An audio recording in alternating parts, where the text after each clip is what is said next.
Hello, my name's Jade and today we will be discussing Black Ice by Becca Fitzpatrick.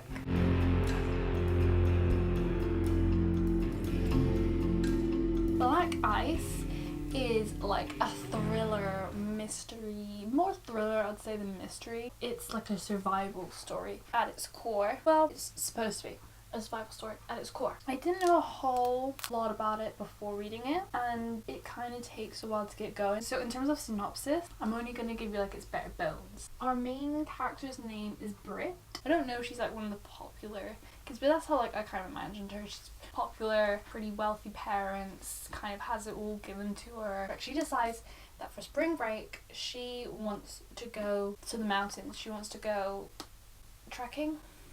What is the word? Hiking. She wants to do hiking and trekking and mountain climbing and all the fun, snowy, naturey stuff. And on the way, it all goes pretty wrong pretty quickly. Did I like it? I did. I liked this one. But it has some pretty major flaws. I would say that I very quickly realised the flaws that it had. And I could foresee other things being wrong with it from what I had already figured out. But that doesn't mean to say I disliked the book. I think I kind of have two views on this because I did really enjoy it. It was almost like a guilty pleasure that I knew I shouldn't be enjoying it as much as I was, but I was. There was something about it very addictive. I think it helped that I would read this on the bus because I have these really long bus journeys to get to my university. So I would spend like an hour and a half on the bus at a time reading this, and it would just kind of take me away from on the bus, you know, school and winter that I was actually living in, which was just ugh. So I'd look forward to it. I liked the gossipiness of it. Like, we were so totally in Brit's head and she was just kind of like stream of conscious telling us all her thoughts and opinions, and I think that there was something really satisfying about that. But in terms of its execution and the way it was done, it wasn't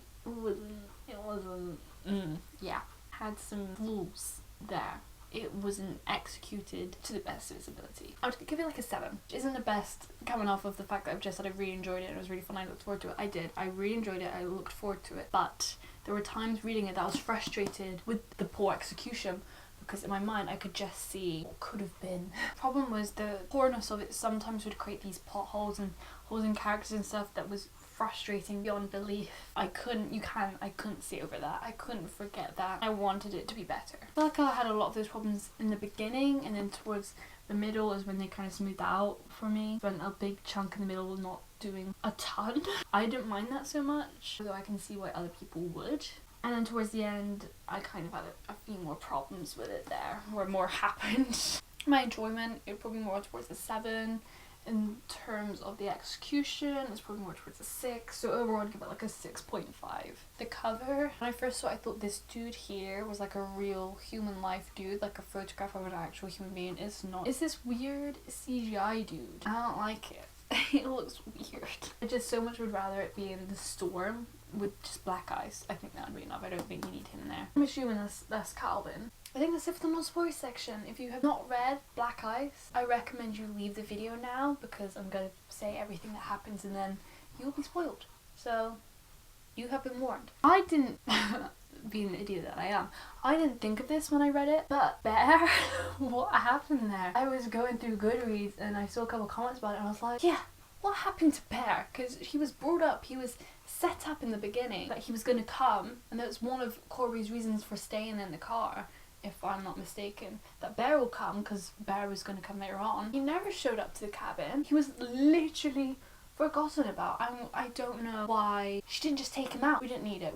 The fact that Calvin was there and she was supposed to call her dad when she got there, that was enough. We didn't need Bear. How that got through the editors, I don't know. This is a big old plot hole if I've ever seen one. In the beginning, reading Brit, I was like, oh, this is not a character that I'm gonna get on with. We're gonna have problems. But I was trying to be open-minded. You know, these bratty teen girls, you know, they exist in the world, and that's not to say that they're horrible human beings just because they're spoiled. And so I decided, you know what, no, I'm gonna hear her out. It's a different point of view. I wouldn't come out to saying I love her now, she's like my favourite character. No, For sure, no. She developed a little bit. There was some development. Turns out a big thing was that she was always relying on the men in her life, and so she was trying to not do that, which she did. That whole message I kind of had a problem with it because it felt so enforced. She was very much trying to convince us or like make us believe that that's what's going on too much. Like, she didn't have to talk about it and put as much emphasis in that as she did when she was in the gas station and she was like, oh yeah, that's my boyfriend, you know, that whole situation. In the real world that wouldn't happen. And like, look at her car and know that her dad liked fishing or whatever it was. I was so ready for her to get schooled and she didn't. It upset me. Corby It was awful. She was horrible. Like, why would you stay friends with her? Were there not any other people in your class that you could maybe just talk to a little bit more and kind of separate yourself from Corby? Like, I get that you've been friends forever, but I've had friends that I've known for a really long time I've distanced myself from for the better causes. Like, it's doable. You can just distance yourself gradually and grow apart. You weren't stuck with her. I know she said about how they're more like sisters. She was just horrible. And the pettiness in the car about how my car would have made it and yours wouldn't, and that's why they drove. I just please be above this. The diary thing obviously was a huge, like, as soon as I read that I was like, no, you're done, you're not a friend. And then she was like an idiot throughout the whole situation. I just not a fan of Corby. By the way, with the whole diabetes situation, I was expecting that they killed her. Like, I was thinking the whole time that, yeah, like, they would leave her there. She's a liability. She could recognize you and like call the police. Like, no, that was a stupid move on the guy's part for leaving her alive there. The whole diabetes thing wasn't the smartest move because then they have reason to kill her because she's automatically no good to them. Also, the leaving the car. If I can't drive, I've not been backpacking in the cold icy mountains, so I might be out, I might not know what I'm saying. That's fine. If I'm wrong, that's fine. But surely Brit has supposedly been training, right? Been training to survive in the wild, in the cold, for if something were to go wrong. If something were to go wrong and she needed to stay out in the cold, she's been training for that, supposedly. Brit has all this gear with her, right? In the car. For if an emergency were to happen and they needed to stay out in the wilderness. So what happens when they get stuck and they're forced to stay out in the wilderness with her car full of gear that she could easily just taken away from the car? If she really didn't want to stay in the car that much, well, we're going to get into that in a minute. She really didn't want to stay in the car that much, she could just taken the gear, walked away a bit, set up camp. Surely something in that survival gear would have helped her survive near her car, because what's going to happen when the ice and the snow goes away? That's the first thing they're going to look for, is the car. That's your point to the outside world, to safety. Leaving the car, therefore, is a bad idea. She also could have stayed in the car. She said something about how it's too dangerous because if a car were to drive up, they wouldn't be able to see us and they could just drive into the back of us. I'm thinking no one's dumb enough to drive up that mountain in the midst of a blizzard like you idiots did. I'm thinking especially not like some massive tank driving at like 100 miles per hour. I'm thinking if they are, they're going to be driving slow as heck. And so maybe they'll go into the back of you, but not enough to either A, destroy your car, or B, kill you. I'm thinking weighing up situations, you know, the life and death situation. Someone somewhat coming into the back of your car is not worth the trek outside. Like, you can stay there. You're gonna be cold. Again, survival gear. If you can't find anyone outside of the car, because that's what they went to look for help. You can't find anyone around on this mountain and blizzard, then you're gonna freeze outside. Especially to freeze surely inside your car. Well, someone will eventually find this. The logic was so bad. And even if you do find someone, which they did, why would you automatically trust them? Why?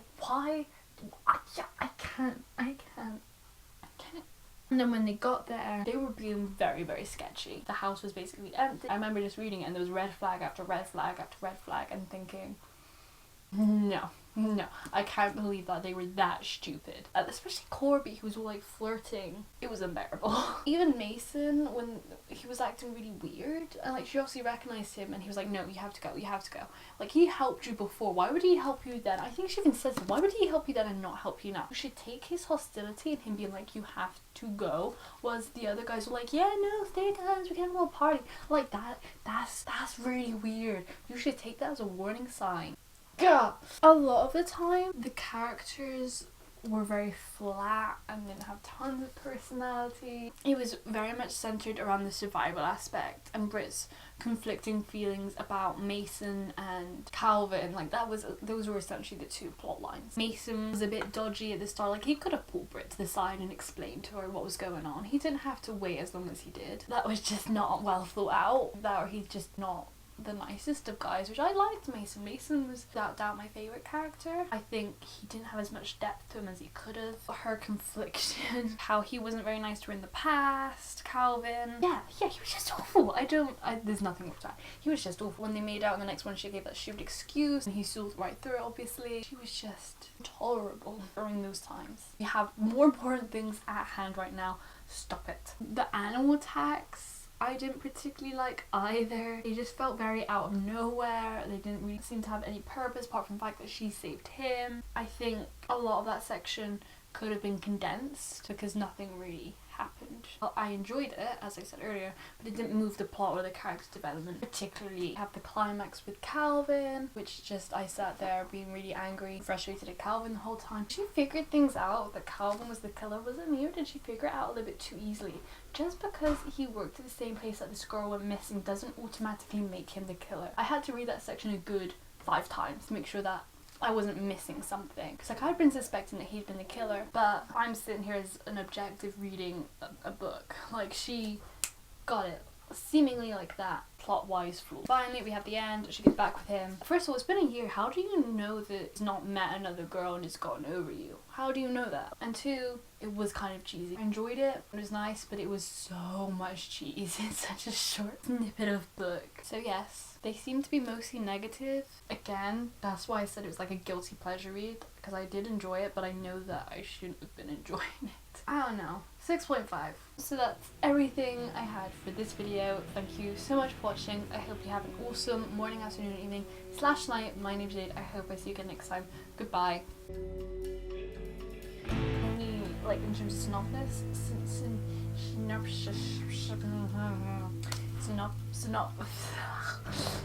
okay. He wasn't needed. He wasn't. They're very echoey today. Can you hear it?